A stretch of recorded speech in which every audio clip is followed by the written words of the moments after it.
नमस्कार। लखनवी अंदाज। मुफस्सिल की पैसेंजर ट्रेन चल पड़ने की उतावली में फुंकार रही थी। आराम से सेकंड क्लास में जाने के लिए दाम अधिक लगते हैं। दूर तो जाना नहीं था। भीड़ से बचकर एकांत में नई कहानी के संबंध में सोच सकने और खिड़की से प्राकृतिक दृश्य देख सकने के लिए टिकट सेकंड क्लास का ही ले लिया।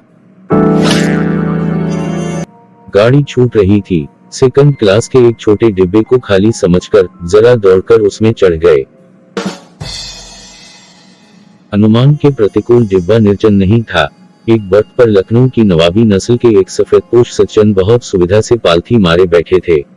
सामने दो ताजे चिकने खीरे तौलिए पर रखे थे। डिब्बे में हमारे सहसा कूद जाने से सज्जन की आंखों में एकांत चिंतन में विघ्न का संतोष दिखाई दिया। सोचा, हो सकता है यह भी कहानी के लिए सूझ की चिंता में हूं या खीरे जैसी पदार्थ वस्तु का शौक करते देखे जाने के संकोच में हूं।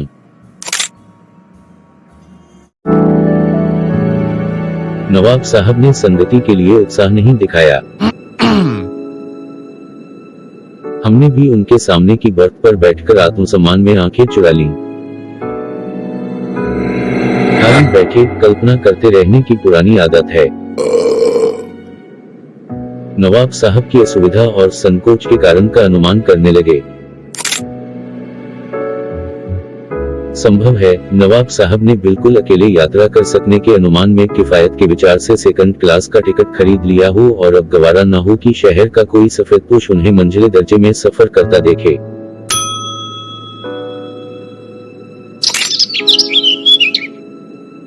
अकेले सफर का वक्त काटने के लिए ही खीरे खरीदे होंगे और अब किसी सफेदपोश के सामने खीरा कैसे खाएं?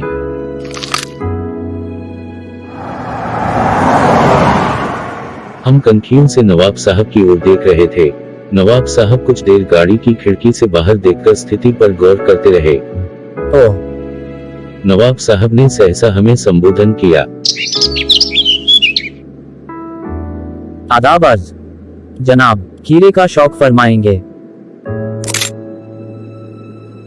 नवाब साहब का सहसा भाव परिवर्तन अच्छा नहीं लगा। भांप लिया आप शराफ्त का गुमान बनाए रखने के लिए हमें भी मामूली लोगों की हरकत में लथेड़ लेना चाहते हैं। जवाब दिया, शुक्रिया किबला शौक फरमाएं।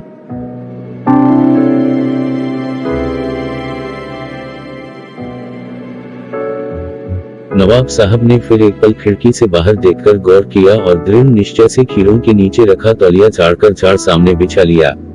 सीट के नीचे से लोटा उठाकर दोनों खीरों को खिड़की से बाहर धोया और तौलिए से पोंछ लिया। जेब से चाकू निकाला, दोनों खीरों के सिर काटे और उन्हें गोदकर झाग निकाला। फिर खीरों को बहुत एहतियात से छीलकर फानकों को करीने से तौलिए पर सजाते गए। लखनऊ स्टेशन पर खीरा बेचने वाले खीरे के इस्तेमाल का तरीका जानते हैं। ग्राहक के लिए चीरा मिला नमक और पिसी हुई लाल मिर्च की पुड़िया भी हाजिर कर देते हैं।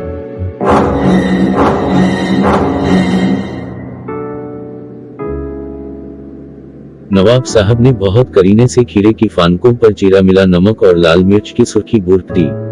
उनकी प्रत्येक भाव भंगिमा और जबड़ों के स्फुरन से स्पष्ट था कि उस प्रक्रिया में उनका मुख खीरे के रसास्वादन की कल्पना से प्लावित हो रहा था।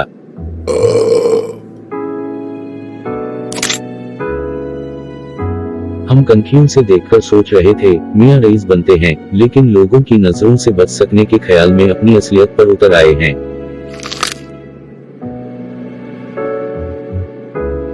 नवाब साहब ने फिर एक बार हमारी ओर देख लिया। वल्लाह शौक कीजिए, लखनऊ का बालम खीरा है।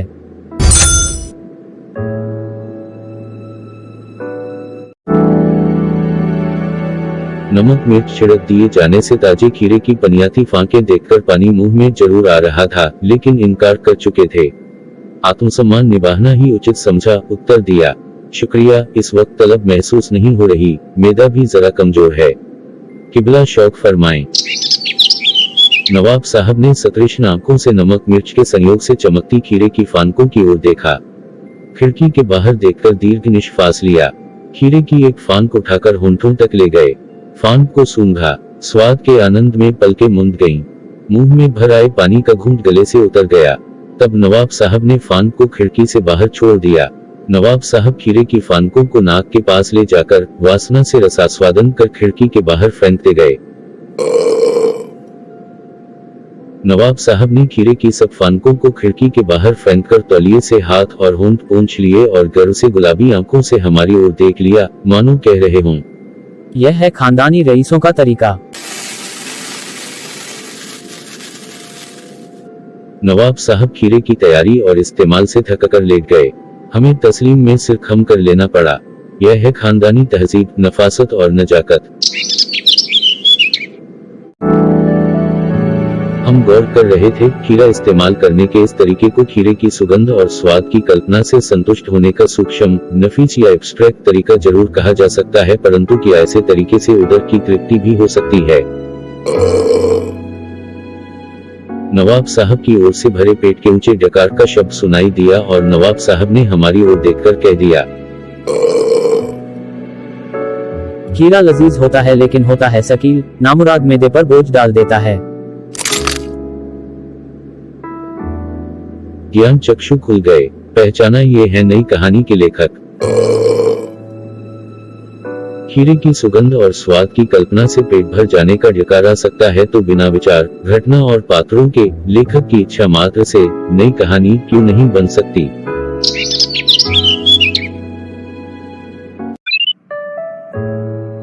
यूं तो यशपाल ने लखनवी अंदाज व्यंग्य यह साबित करने के लिए लिखा था कि बिना कथ्य के कहानी नहीं लिखी जा सकती, परंतु एक स्वतंत्र रचना के रूप में इस रचना को पढ़ा जा सकता है। यशपाल उस पतनशील सामंती वर्ग पर कटाक्ष करते हैं जो वास्तविकता से बेखबर एक बनावटी जीवन शैली का आदी है।